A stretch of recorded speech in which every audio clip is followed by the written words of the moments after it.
we go into this idea of sometimes of like who we want to be with certain people, but not realizing that those certain people might not need that person that we want to be. They need something different. Yeah. And I wanted to be this stern, hard dad that's militant, like do this, do that, do this. And my kids, they ain't need none of that. They needed compassion. They needed vulnerability.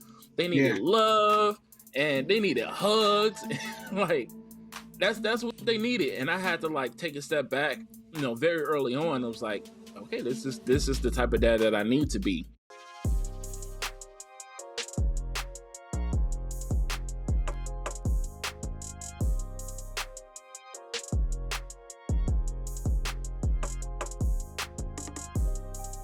Oh my God. What up? What up? What up? We are back at it again.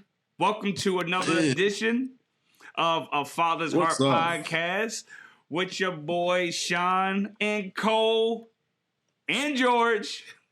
What's good? Man. What's happening, people? Yo, I got a delay, y'all. Is it delayed like I'm seeing it? Bro, you stay delayed. Delayed, bro. It might be your service through Boost. Who your service through? Like, okay, sorry. Let's go. I'm sick. Oh no! I know what it is. I know exactly what it is, bro. What is it, man? He's sick, so his internet is sick, so his laptop is sick. His whole world virus is everywhere over there. Okay, we got it.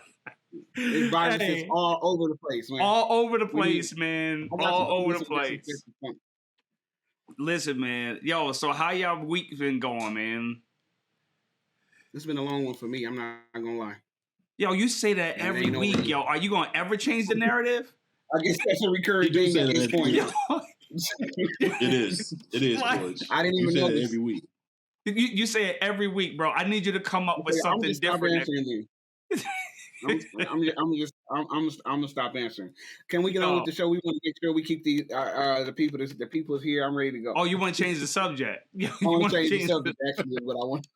We're gonna have to therapize you. We're gonna have to therapize George. Quanda, what's good, man? What's good, Quanda? What's up, Quanda? Yeah, we gonna talk to Mark.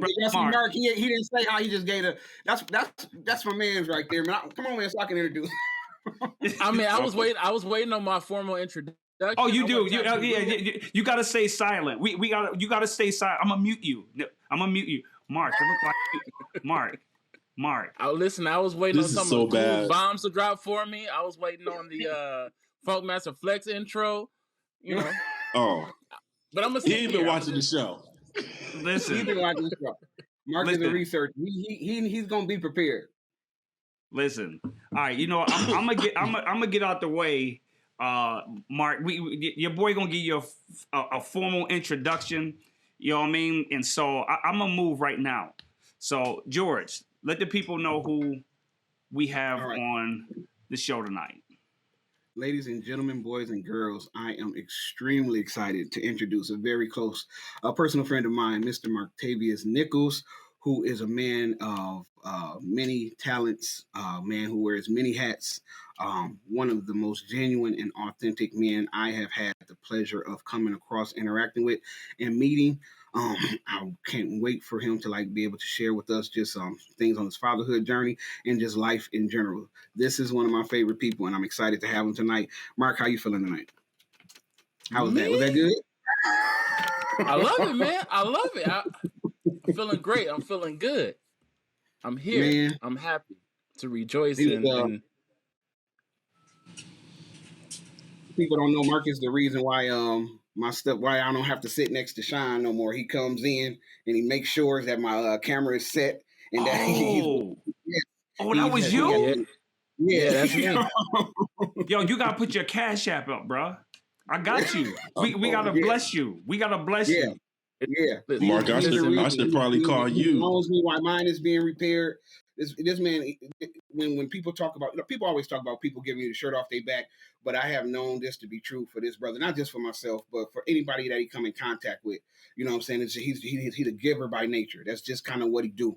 And I feel like, and I can't speak for everyone, but I feel like everybody that has crossed this path have been blessed in one way or another. So I'm just glad to have you tonight, bro. I'm glad you're here. Appreciate it. Come on, Mark. And I won't be Let's posting go. my cash out because I just do it out of love, man. I'm happy to see Black men do dope stuff, and so I'm here to help wherever I can. That's what I do. That's what's up. That's what's up. Well, Jordan said Mark is a good man. Savannah with the exclamation point at the end of that boy. Man. So listen, He's a man. good man, Savannah. See. Listen, I don't know you like that. George does, man. So Cole and I, man, we gonna throw a whole bunch of stuff at you, man, because for you to come on here tonight, man, we definitely know that we're gonna be blessed, right? But we want to see, we want to learn about you, man. We want to learn about you, your fatherhood journey, and all the other things that you offer. And so you have people on here, like, yo, he's a good man. He's this, he's that. So, yo, who is Mark, man? That's one of the questions I hate to answer because I don't know where to start and how to begin. I can just say that it's one of those things where I guess I describe where I come from and what I do. I started in radio at like 19. And a lot of people know me from there. If they don't know me from there, they know me from martial arts. I'm a 4th degree black belt master in Tang Sudo. What? They know me as doing photography. So you a black Bruce Lee?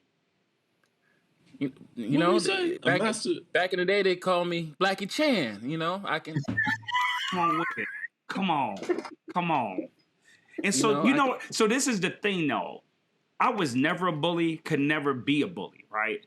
But you would have been the person that you would sit in the back of the room, you quiet, and you just wait and wish a brother would. Was that you? You just waiting for them? No, honestly. So what's funny is I was the kid that got bullied as a kid. I didn't start martial arts till I was like 15. And so I grew up like stupid poor. Like I had to take out a loan to even look at what the poverty line is. I was so below it.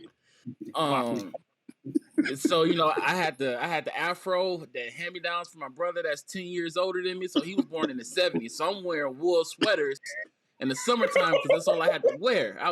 So I got bullied. And I'm from the east side of Detroit. So, that was a materialistic city. Everybody wearing Guess. I'm wearing what? They didn't even have a name tag on it. You was wearing what, huh? Everybody else wearing Guess. Whatever they sold at Kmart, that's what I had. Yeah. So, you know what I'm saying? And hand-me-downs. So I was the one that got bullied as a kid, And as I got older, I started when I moved to Flint, actually, I met my best friend here in 10th grade. And he invited me to let's come martial arts down at the Y.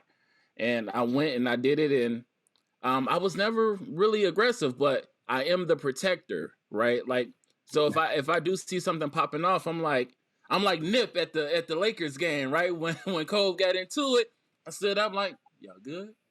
That's definitely me these days. Okay. Protector of women and children. Mm. See, that's right up Cole alley. That's right up Cole alley. Look, I'm ready. So I mean, if we gonna hit it, can we talk a little bit about your fatherhood journey? How did you arrive in the space of fatherhood? Can you tell us about the first time you met fatherhood? Man, I got trapped. No, so how I got I'm playing. So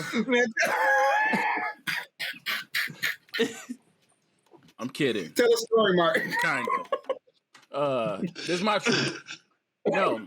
So upon learning that I was potentially a father, it was a journey within that, right? It's a story within that of when my kid's mom was pregnant, she actually had like a boyfriend. So I didn't know like the possibility, right? And I was actually ended up dating someone else during that time. And so it was a lot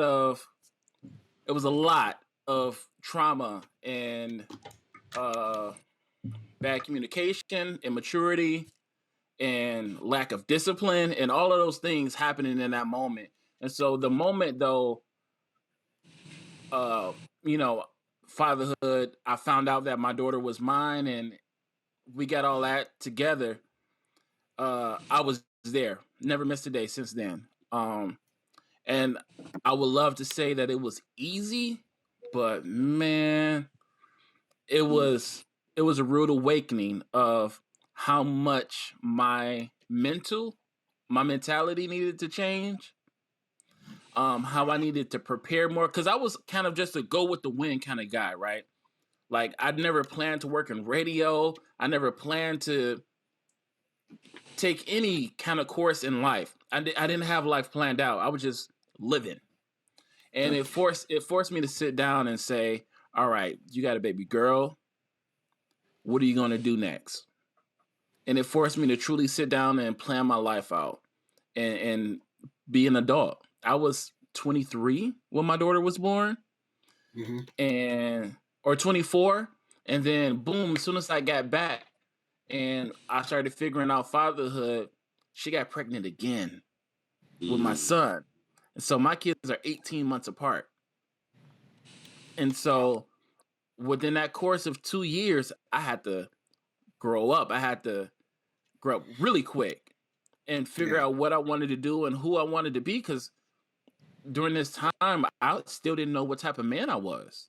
So I'm glad you made that statement. So did you know what a father was supposed to be? Like I were you raised with your dad to where Yeah, he so my parents had their struggles, right? And so my dad was always in my life, but wasn't in my life, if that makes sense. Yep. However, through martial arts and I met two families that I attribute to me becoming the man of who I am now.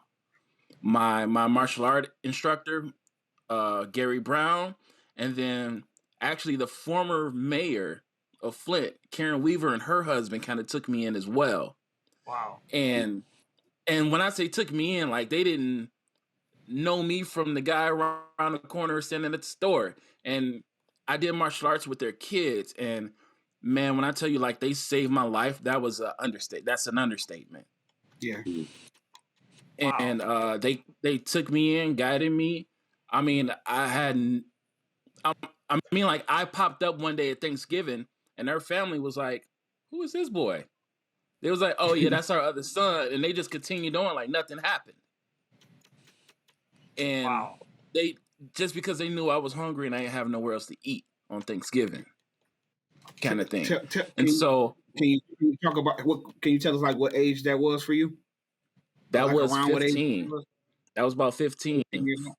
14, And you and 15. if they had done something prior to that to make you feel safe enough to like, well, I know I can go there and I can be taken in and I can be fed and Yeah. So I mean, it started with me like just coming over the house playing basketball and like, you hungry? All right. If my kid's eating, you eating. yeah. And for both homes, it was just a moment where like I may have just like fallen asleep, like on the couch after cleaning a garage for them or just playing.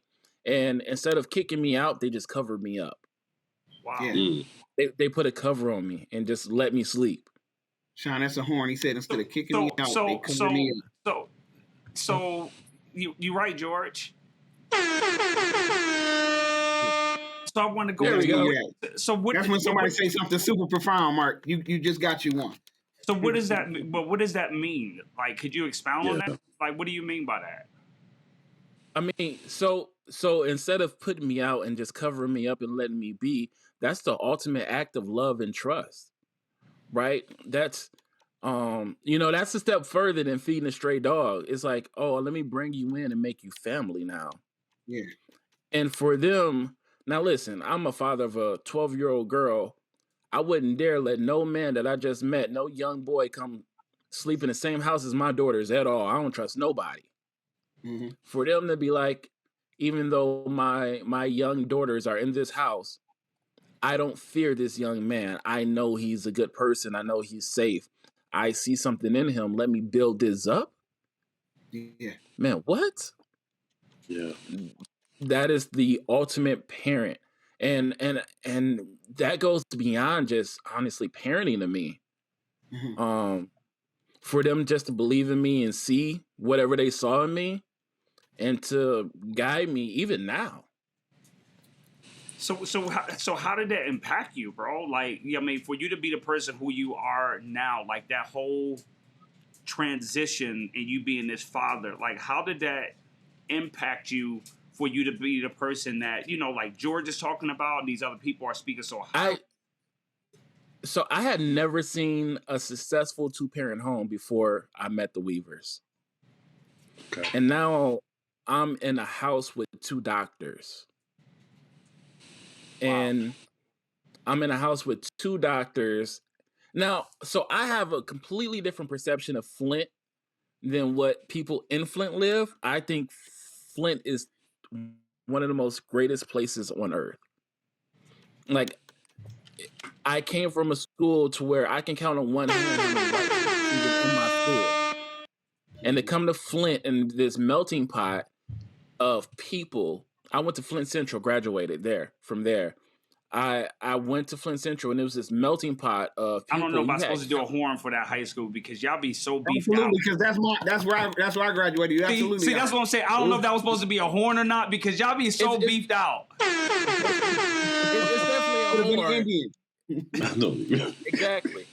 Cool. So, I don't know. I mean, you actually had counselors that like wanted to work with you to get you in the college, right? Like even if it was just to Mott. And I hate when people say it's just Mott because it's not just Mott.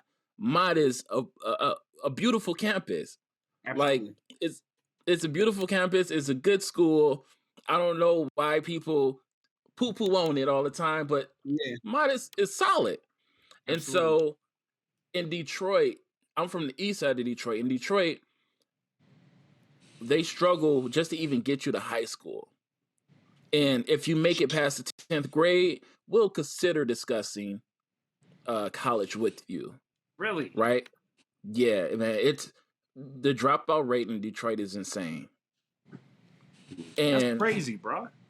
And it's a struggle just to even get kids to go to high school. And in Flint, that's really not like a choice kind of thing. It's like everybody going to college. I mean, everybody going to high school. It's evident. It's what's going to happen.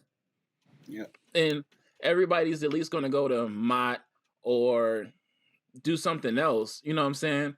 And so Detroit is not like that. And so for me to now see 2-parent households, I'm in a quality school. And man, even in high school, like they took care of me. Like they made sure I can bring my laundry. Like, I mean, I grew up having a house that didn't have power sometimes or didn't have running water. And they were like, you need to shower? Come on over here. We got you. You need to eat today? We got you. And so it was more than just providing like the basics. It was for real parenting differently than I've ever seen before. And I got another question. I'll let somebody else ask it. No, go ahead. So with all of that going on, like, what is that relationship with you and your parents, right? Where they're doing all of this stuff for you? Like, because I know me as a father, I'm prideful. My parents were so far gone with their issues, with their addictions, they had no idea what my life consisted of.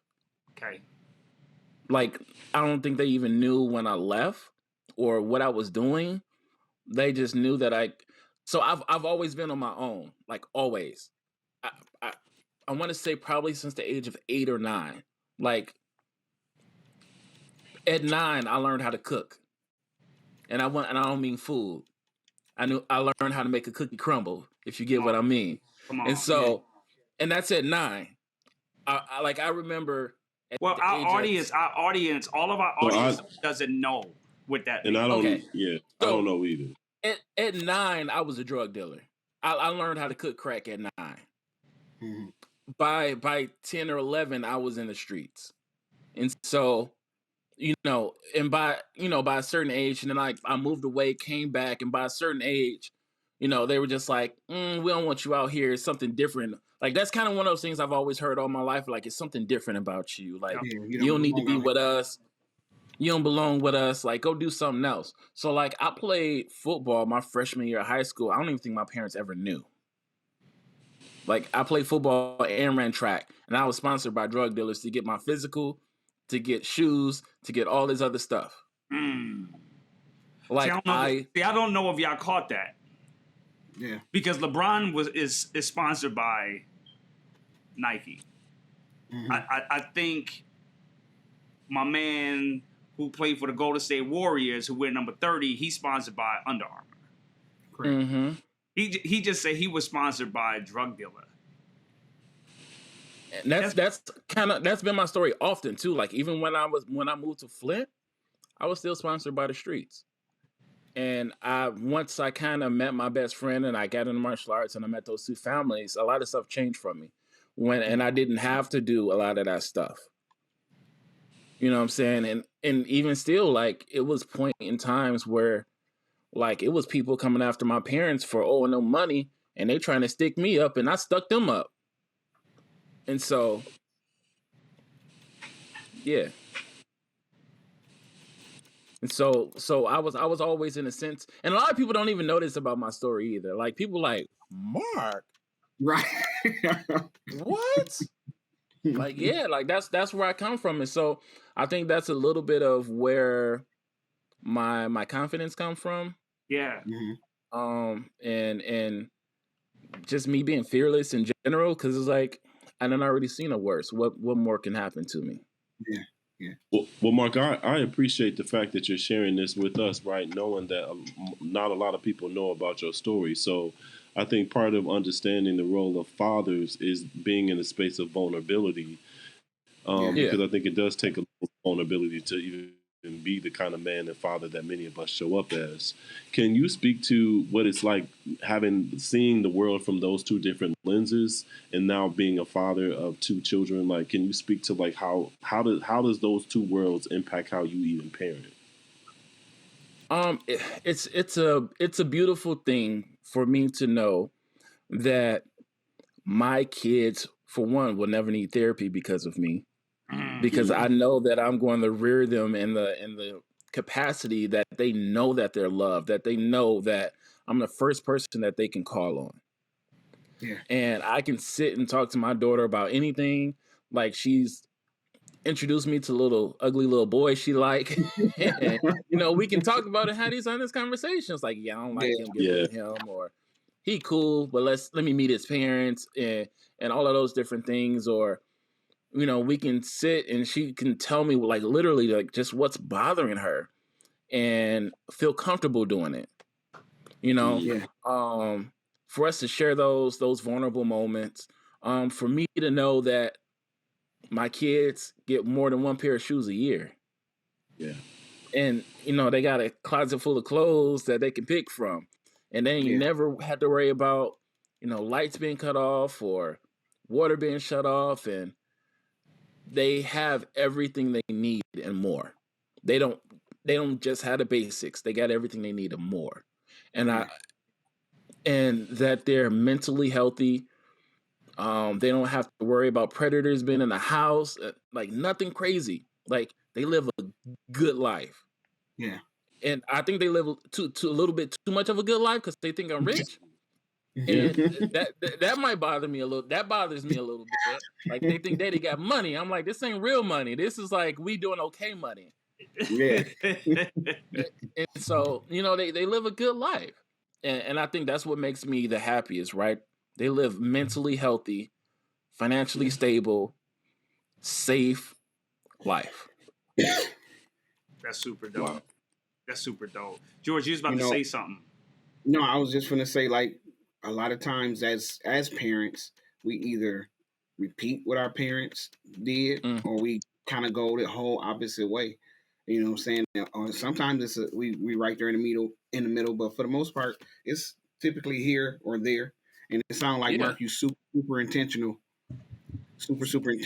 about, correcting and adjusting, not saying you, I didn't hear you say you perfect. I don't think you believe you perfect, but I feel like, hey, I'm doing my thing, and this could have went a whole nother way. So just hats off Absolutely. to you. And it kind of circle back to that question is like, I didn't know what type of father I wanted to be, but I knew what type of father I didn't want to be. Yeah. And I think me knowing the type of man that I didn't want to be helped me find the man that I wanted to be.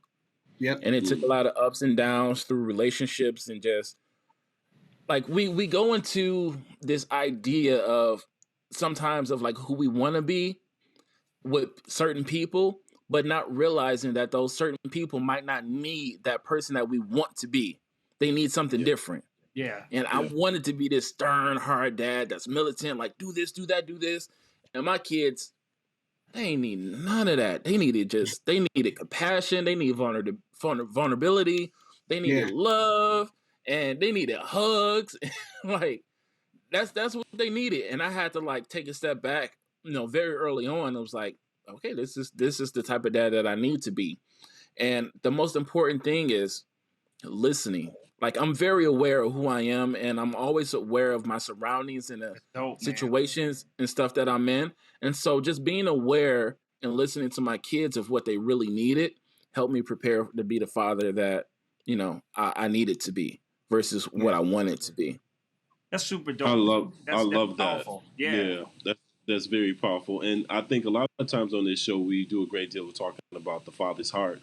And the role that the father played. But I want to shift a little bit and get your reaction to this, right? So I grew up without my father, and then found my father later in my late 20s, early 30s.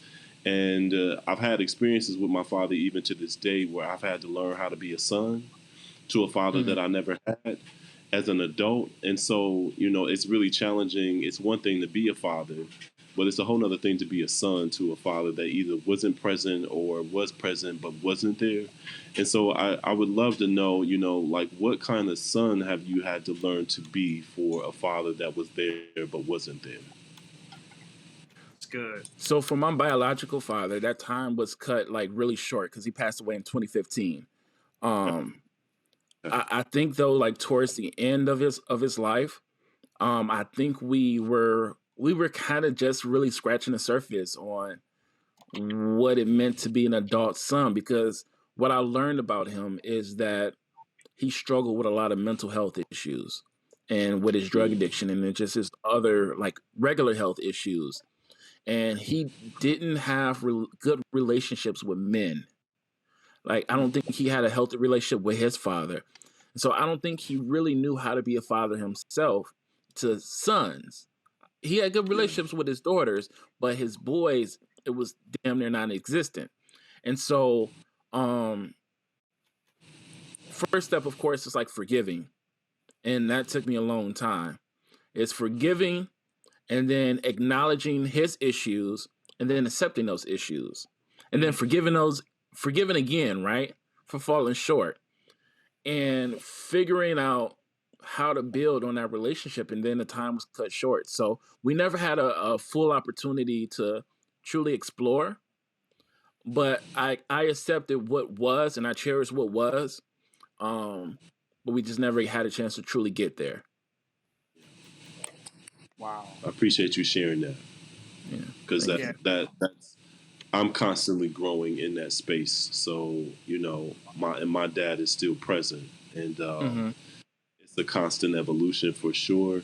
But I am constantly reminded that life is short, and that I also need to do some of that groundwork to be a better son to my own father. So. And I think the biggest thing was just truly accepting somebody for who they are and understanding their flaws and their quirks and their pros and their cons, and you have to be able to build on that, right?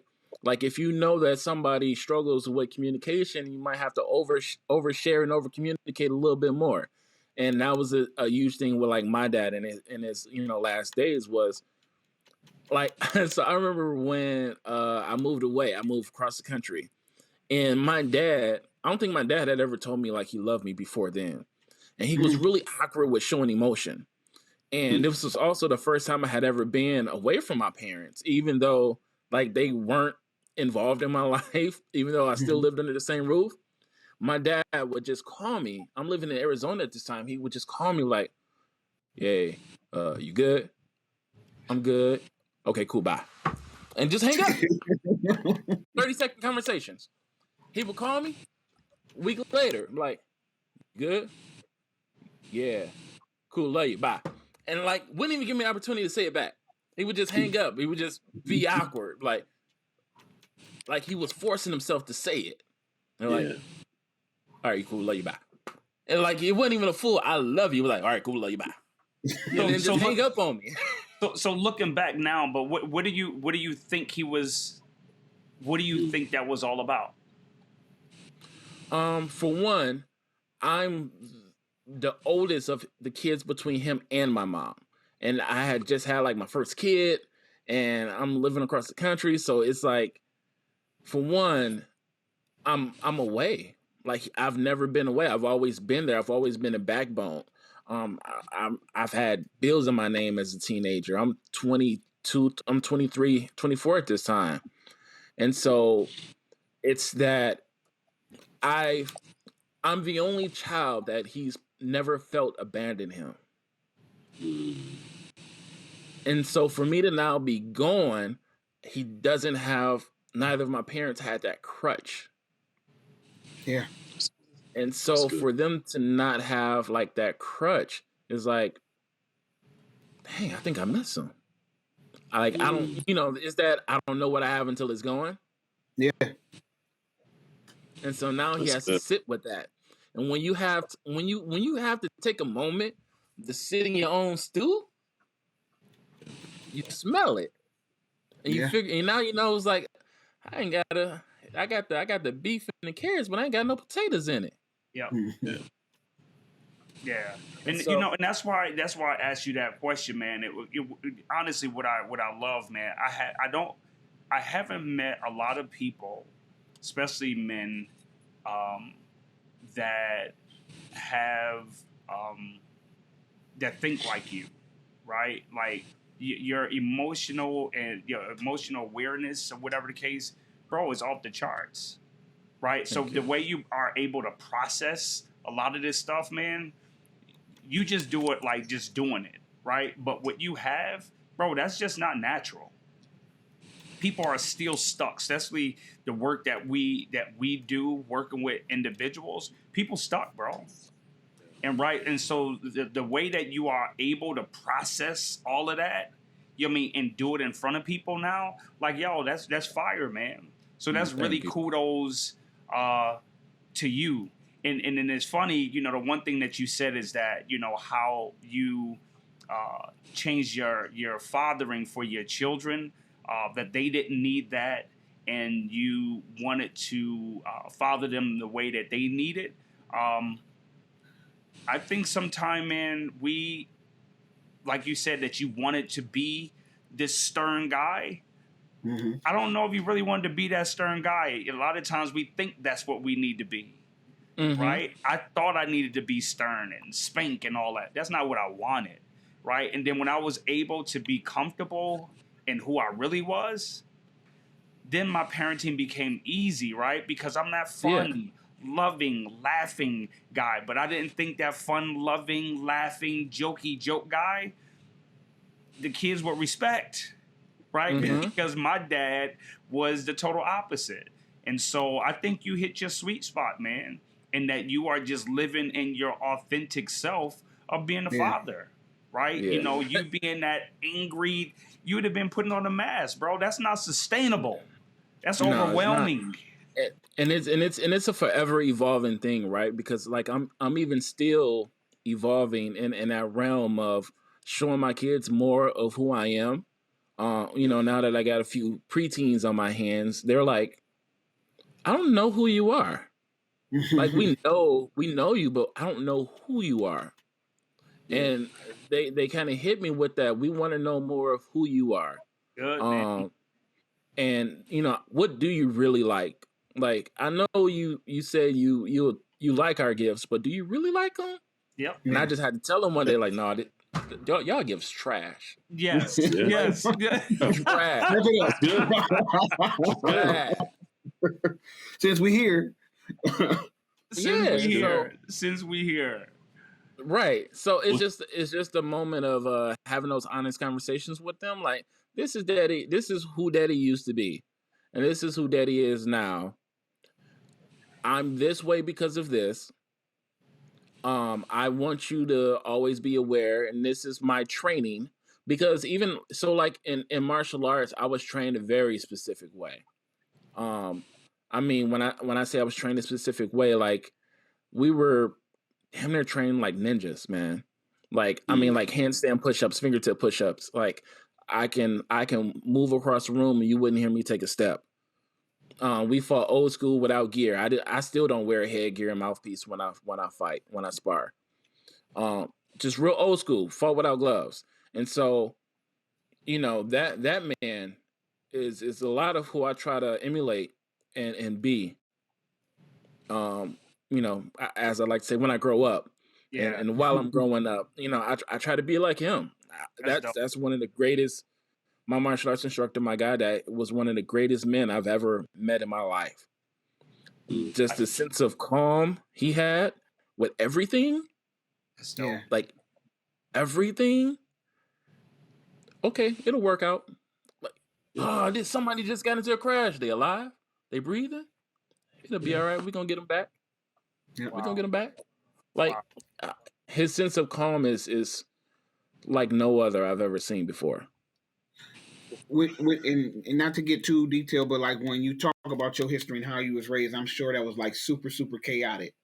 So can you tell me like the mental process when you grow up in just chaos and probably always panic, and then you get here and you see this man handling everything like just kind of even, like what was that doing for you? Because that's in those early stages of manhood and stuff like that. Like what was that? What was going on mentally when you was witnessing one extreme to the next? So my extreme is very weird in how I took it all in as well, right? Because when you don't know anything else, normal is normal. You don't think of it as chaos. You don't think of it as instability. Yeah. It's like, don't everybody get evicted? Don't everybody live with drug dealers? Like, Yeah. ain't everybody parents on crack? Like, this is normal. This is normal. So I never thought of it as chaos, but also because I'm such a creative, man, I lived in my own world a lot of times. Like I remember struggling in 7th grade because my mind is so active. I would daydream and skip a whole class because I'm sitting there daydreaming. Yeah. And my mind is so unique, and like I see everything in the form of a movie. And so a lot of times my mind was my escape. And so that chaos didn't have the same effect that it had on a lot of men that lived in that same type of chaos, because I never thought about it as true chaos. I thought of it as a normality of life. Yeah. But when I met him and I met Mr. Weaver, Dr. Weaver, it was just like they have this calm about them. And they just always knew no matter whatever happened, it would be okay. It would be okay. And that's kind of how I live life now. And like my extreme optimism on life is like, don't worry about it. It'll be okay. Like I always knew, like I've never been broke. Like I've never been for real broke. Like I got some money coming in. I'm waiting on it, but I've never been completely broke to where I just had nothing, because I'm a hustler. I've always been a hustler damn near my entire life. Yeah. So I know I'm capable of getting money whenever I want to. Let me hold something. Me too. I got you. Right. So I have another question as we getting close, man. Is that what is one of the most powerful moments you had between you and one of your children? One of the most powerful moments. I don't know. I would have to think about that and come back. I mean, it's been a few, to where, my son did some stuff and he was just like, I just knew you were going to be mad and hate me, and I was just like, nah, man, I just need you to talk to me and tell me the truth. If you tell a lie, it gets worse. You tell the truth, we can fix it and go from there and move on from it. Tell me the truth and let's fix it and make it better. And there's been especially a lot of moments like that now, to where it's just like, just come talk to me, come sit with me. Um, like, it's okay to cry, it's okay to come talk to me. Like, whatever it is nothing's too big that I can't handle.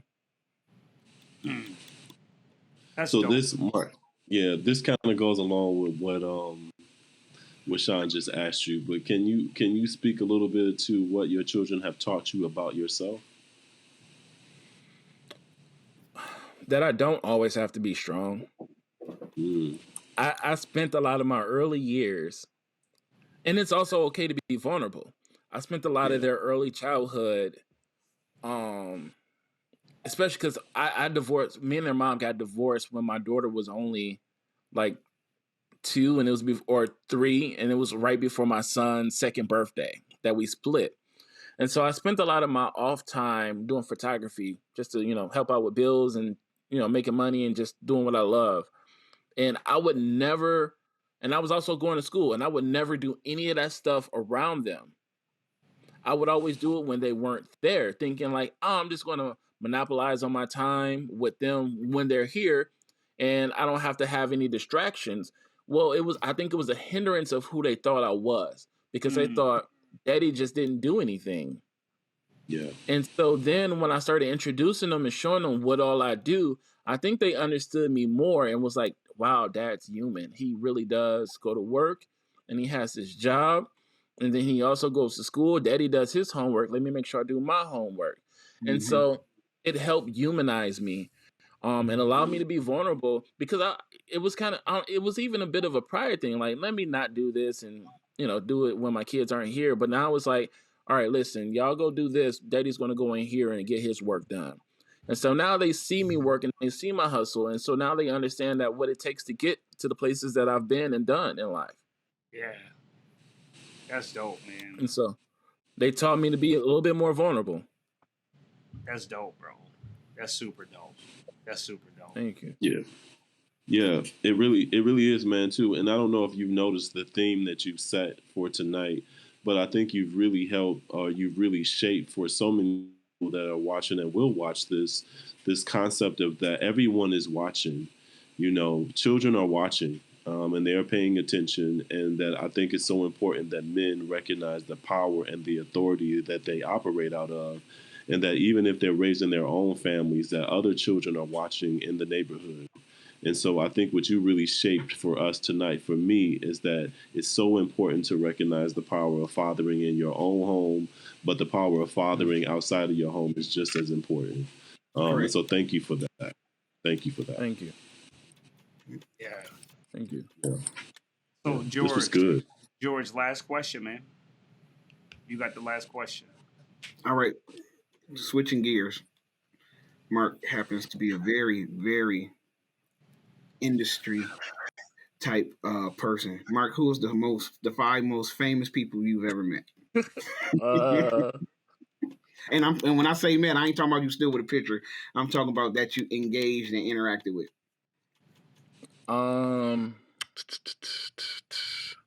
My 5 most famous: Kevin Hart, Tyler Perry,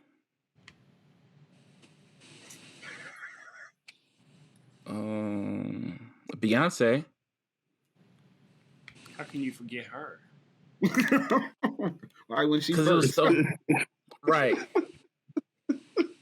Well, speaking of superstars, I met Rihanna too. I went to her first album release party, and kicked it with her. Is that 5? I heard him say "kick it." Like That was 4. Like That was 4. It was 4. Who would be the other biggest? George, come on with it. Yeah, bro. there you go. There we go. Come on, man. Appreciate it. What's wrong with you? I don't know. Wayne, Lil Wayne. I met that. Wayne. I do that because, like I said, all the things about Mark, but one thing I will say, and it's just me and him have had a conversation. He is one of the humblest. Like the rooms that he's been in, and the opportunities that he's had, and things that he's done, putting his work out and stuff like that. You'll never get him to say it if somebody don't ask him or anything like that. And everybody not like that. Some people that got on here name dropping You know what I'm saying? From jump. But if you don't ask him, or if it don't just like come up in like a random conversation or something, you'll never know. And like Mark, he just a good guy, man. I appreciate that about him. So that's yeah. You see, I had to even think about who I met. I was like, who have I met? That's super dope, man. Well, we are honored to have you on tonight, man. We are honored being glad that we have been able to be in your presence, man.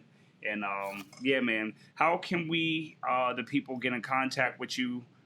Where are you on social media? Let the people know, man. I think all my socials are the same. Mark Q Nichols, IG, TikTok, Twitter, all the same. Mark G Nichols. Mark Q Nichols. Mark Q Nichols. All right, man. So yes, sir. Listen, everybody follow our man. Yo, you did your thing tonight. This is one big Appreciate horn. One big horn. You get a horn as we close out. You get a horn tonight. So we can't leave without ever doing our legit or not legit. We all get an opportunity. Oh, wait. I'm gonna really interrupt you. Go ahead. Nicely. I got a podcast too about fatherhood. Come on. You got to check out my podcast. Come on. The Patriarch Podcast is me and my two brothers, Henry and Chris. We've been best friends for like 20 years. Henry is I couldn't have asked for a blood brother more close. Like, we grew up wearing the same clothes. His mama taught me how to drive a car. He taught me how to drive a car. He's the reason I got into martial arts. We lived together. We didn't, you name it. We're closer than me and my real brothers. So, all right, man. Patriarch Podcast with my two brothers, Chris. Come on, Mark. You got to stop forgetting stuff like that, bro. I know, man. I just be enjoying the moment. Where can people watch? Where can people watch, Mark? It is on all streaming platforms. It's on all streaming platforms. Apple, Spotify, Google, you name it, it's there. Let's go. Come on, man. Another fatherhood out there doing this work, man. We don't meet a whole lot of fatherhood dudes, man. So come on, man. Got to get that out there, man. Absolutely. We got to band together. We got to get this word out that dads are dope, bro. Yes, absolutely, man. And we all come from like different dynamics too. You know, I'm divorced with two older ones. I was first one married, first one divorced. I got Henry is the newlywed with the two youngest. Chris is married for, probably the longest now, like 7-8 years, probably even longer. He got 3 and done. I think he secretly got 7, but he keeps saying like 3 or 4. So is he a pretty boy? Is he a pretty boy? Is he a pretty boy? Nah, Henry is the pretty boy. Oh, okay. Light skin, hazel eyes. Yeah, okay. Well, they played out. They played out. I'm quite sure he a cool dude, and he's an animal what he does. But yo, it's all about them dark skinned brothers, man. You know what I mean? He know. We came back. He know. So yeah, we're gonna check it out, man. We're gonna definitely check it out. So listen, the legit or not legit tonight. Do y'all have one? I only did the last 2 weeks. Oh my God, no, you didn't. Cole gonna act like he sleep. He gonna act like he's sleeping, that he don't feel well. You know, I don't feel good. Yeah, I bet. Y'all know. So listen, is it legit? Is it legit or not legit for a man to play video games while his wife or girl is at work and he doesn't have a job? Ooh. Is he making money on Twitch? Yeah. Good point. That's a good point. You got to understand, Mark is a creative and a hustler. He gonna figure it. I mean, is he monetizing it at least? Hey, that's just a straight up question. Is it legit or not legit? We don't know. I just want to know, is it legit or not legit for my man to be at the crib? He doesn't have a job and wifey or girl is going to work. Is it legit or not legit? Can he stay home? That ain't.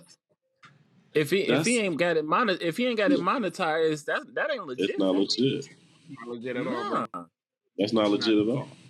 Listen, man, getting a job is a full-time job within its own. You gotta hustle. Listen, okay. Well, listen to me. When I lost my job, oh boy. I listen. When I ain't have a job, what else was I supposed to do? Get up, They get didn't out, and have get Twitch something. back then. Get up, What get the- out, and get something. That's what I was they had looking for Outcast. one. I They couldn't had find Outcast one. TV. You were supposed to You get up, gotta get out, and fake get it. something. Yo, I was Yeah, trying you to. Hey, I You was gotta trying fake to it. find a job. It was hard finding a job. Tasha Perry said not legit. Tosh, I was looking for Not a at all. job. You weren't looking hard enough. You was putting I that game. was. You had time to be on the stick. Oh, so you say I had no time to play video games because I didn't have a job? I had no time? Not until. You should have been dropping off applications in person, my brother. Listen, I was. Yo, my wife would come home. I was playing video games with her little cousin. She'd walk in our house, man. She was looking at me like, you dirty dog. Why did I marry you? Listen, man, you should have been sweeping parking lots at the corner store dancing like Turbo. Delivering news. You said like Turbo? Yo, I know. All right. Well, I know it wasn't legit, but listen, it was hard, man. But I don't think it was legit. Deshaun back then, it wasn't. Harder. Huh? You made it harder with them shenanigans. It Man, probably was hard, but you made it harder. I did. she saw your potential. She did see my potential. She did. That's what they do, man. All right, man. All right, over. brothers. It's over, man. I appreciate you guys, man. Yo, Mark, Man. appreciate you rocking with us, man. Thank Listen, you. Thanks for having me. keep doing what you're doing, bro. Appreciate it.